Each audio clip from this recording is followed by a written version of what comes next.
Deuxième question, résoudre l'équation h de x est égal à 0, puis factoriser. Donc, voici h de x, c'est la fonction qui se trouve au dénominateur. H de x est égal à x carré plus x moins 2.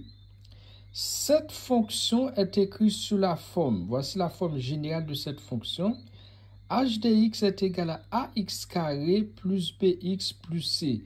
Ça, c'est la forme d'une fonction polynôme du second degré. Première chose à faire, il faut identifier la lettre A, la valeur de la lettre B et la valeur de la lettre C, les coefficients.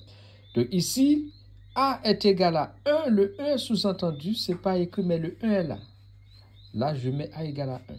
Le B égale aussi à 1. Bx, c'est comme si ici, on a un x. B est égal à 1. Et le C est égal à moins 2. Donc, la valeur de C est très visible.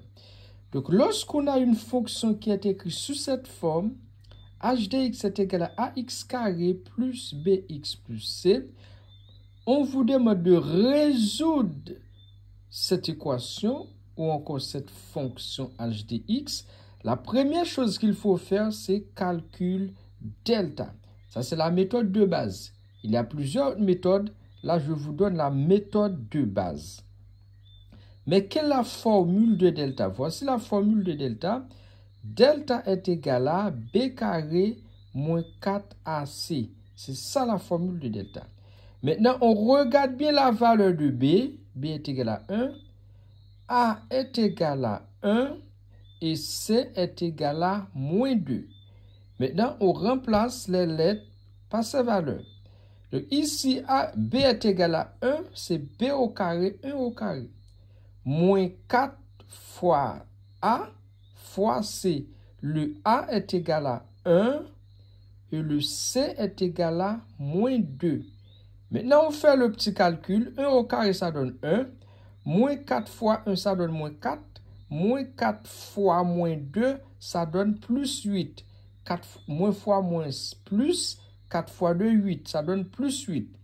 1 plus 8, ça donne 9. Là, on trouve que delta est égal à 9. Delta est égal à 9, cela veut dire que delta est supérieur à 0. Lorsqu'on calcule delta, si on trouve que delta est supérieur à 0, là, ici, on dit que la fonction aura deux racines distinctes.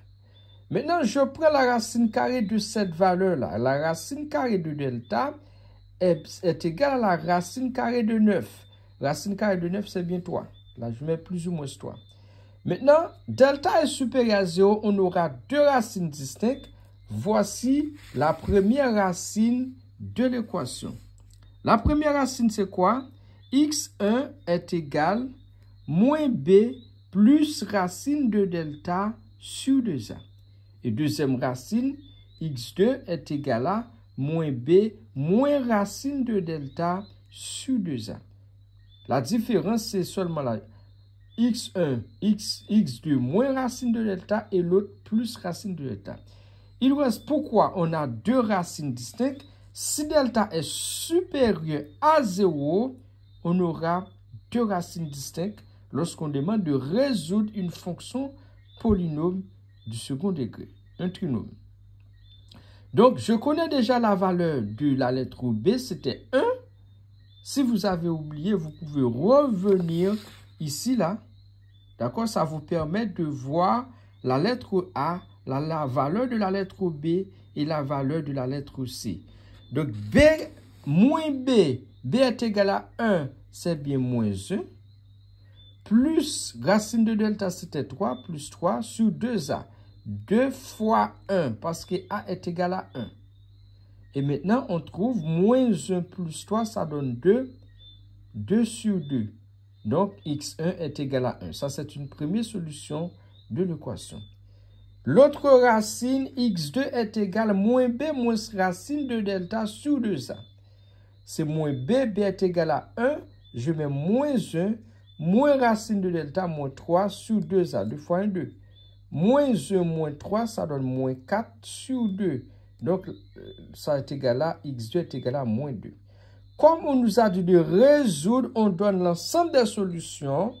C'est la première valeur qu'on a trouvée pour x1 là et la deuxième valeur là. Voici l'ensemble des solutions de cette équation. Comme on nous a demandé résoudre puis factoriser, on peut aussi factoriser cette équation par plusieurs méthodes, telles que la méthode de Horner. Donc maintenant, comme j'ai déjà la solution de l'équation, je n'ai pas besoin d'utiliser les différentes méthodes. C'est très facile de trouver la factorisation par l'ensemble des solutions de l'équation. On demande de factoriser cette fonction-là, x carré plus x moins 2. Donc, j'ai déjà résolu cette fonction. Lors de la résolution de cette fonction, j'ai trouvé que x est égal à 1. Eh bien, ici, ça me permet d'écrire ça sous forme de facteur. C'est x moins 1. D'accord? Voici la première facteur. Ici, x est égal à moins 2. Donc, je transpose moins 2, ça me fait x plus 2. Là, j'écris x plus 2. Donc, voici la factorisation de cette fonction. Donc, si je veux développer ce produit de facteurs, obligatoirement, il me faut ça. Sinon, il y a quelque part une erreur. Donc, voilà. Donc, en cas de question, n'hésite pas de me contacter. Bye.